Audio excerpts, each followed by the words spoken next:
gentlemen, we thought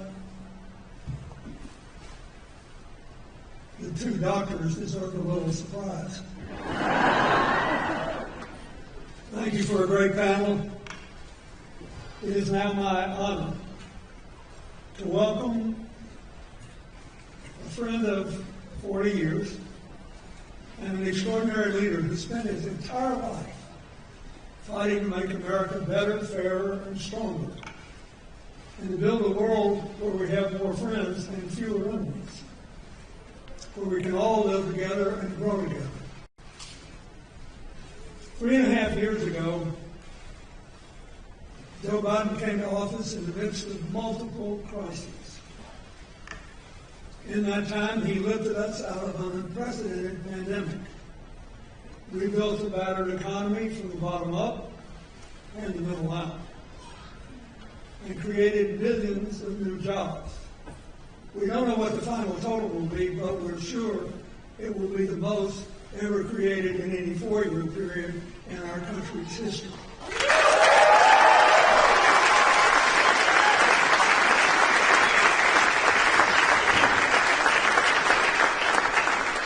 And he's defended democracy in America and around the world.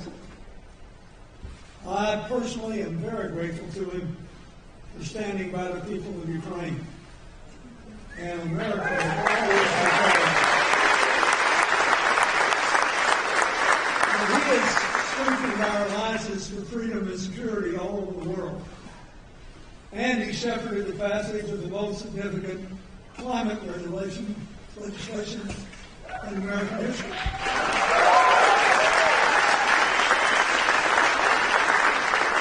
And especially personal to me, given what we're seeing in America.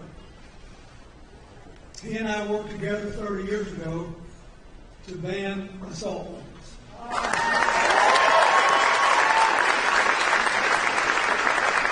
And as president, he signed the first major gun safety law passed since then. He has bridged the divides to rebuild coalitions. We had an agreement with the most conservative Republicans in the Senate to control immigration that was undocumented and to properly vet all those who were waiting in line. But it got derailed by short-term politics. I hope you and the American people will remember that. He's provided a playbook for getting things done. So we honored him today, not just for what he's accomplished, but for the way he has done it.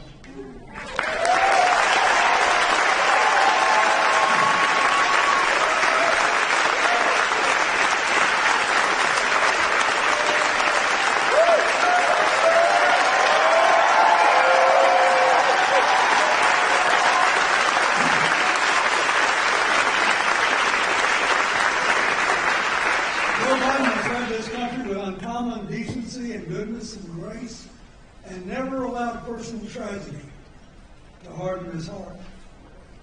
Only growing deeper in his humanity, helping others to survive their sorrows, so ultimately they can dream their dreams. That courage and compassion is what has allowed him to advance his oft-stated goal of restoring the soul of our nation.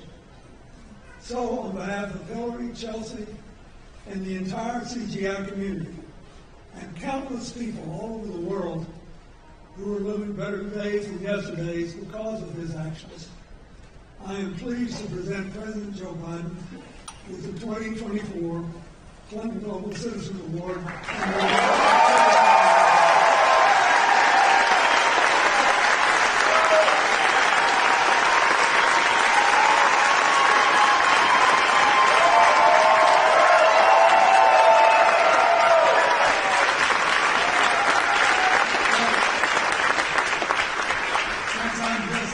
President, I will hold his award for him. While he says whatever he wants to say. Thank you, Mr. President.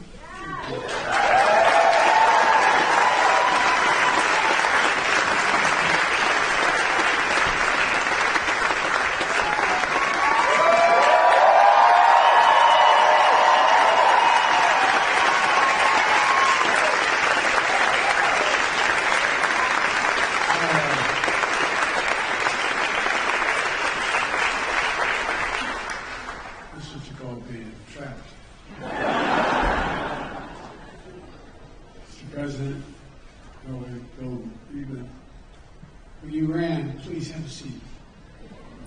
I'm not going to be long. I didn't think I was going to be talking about it. You know, I've known the Clintons a long time. I think it's fair to say, I was one of the earliest supporters of the presidency. Because what I saw in you was not an incredible intellect or the decency that you taught and gave me credit for. It was always about the other guy, always about somebody else.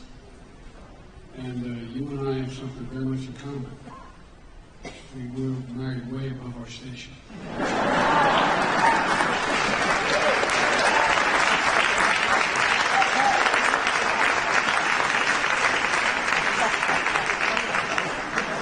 I'm Joe Biden's husband, he's Hillary Clinton's husband. And you're a great friend, and CGI has actually transformed philanthropy. Hillary, I want to thank you, and I maybe should do this publicly. Thank you personally for the way you have helped me, the way you've spoken up for me, with such passion. I can't tell you, I still, anyway, I love you.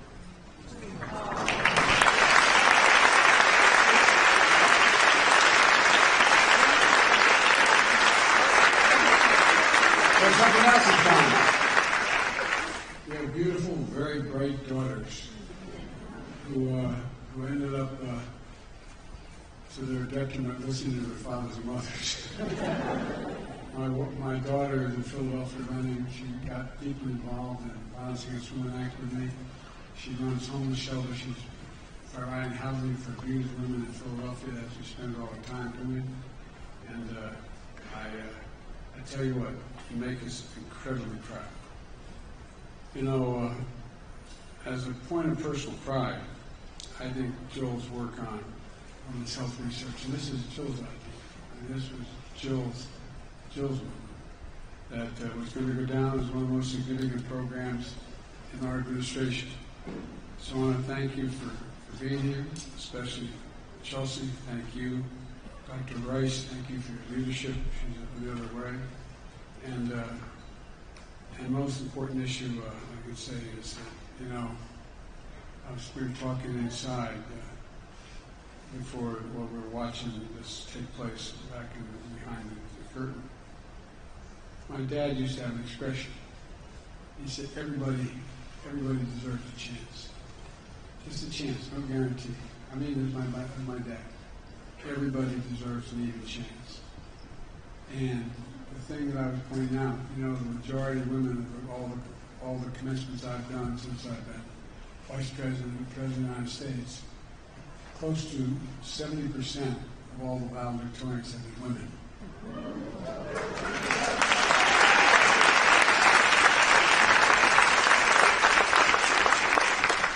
And so, folks, thank you for everything. Thank you for supporting CGI. Thank you for what you've been doing.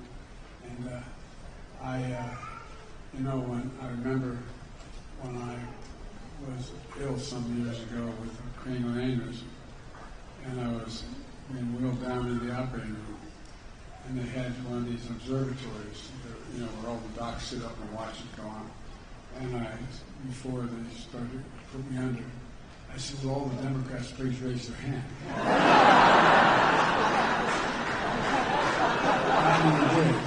I asked the anesthesiologist on the way down, I said, "What are my chances?" He said, "They're good. They're between, 30 to 50%. I said, "Good." After it was all over, we were discussing whether it was congenital, that an aneurysm was congenital or environmental. And he just looked at me and said, I don't know. I tried to explain to him. I said, "Just do what you have to do."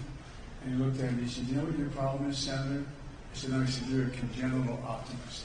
I am congenitally optimistic about this country. I really am. We're good people. We really are. We just have to live up to what we expect of others. So thank you all very much.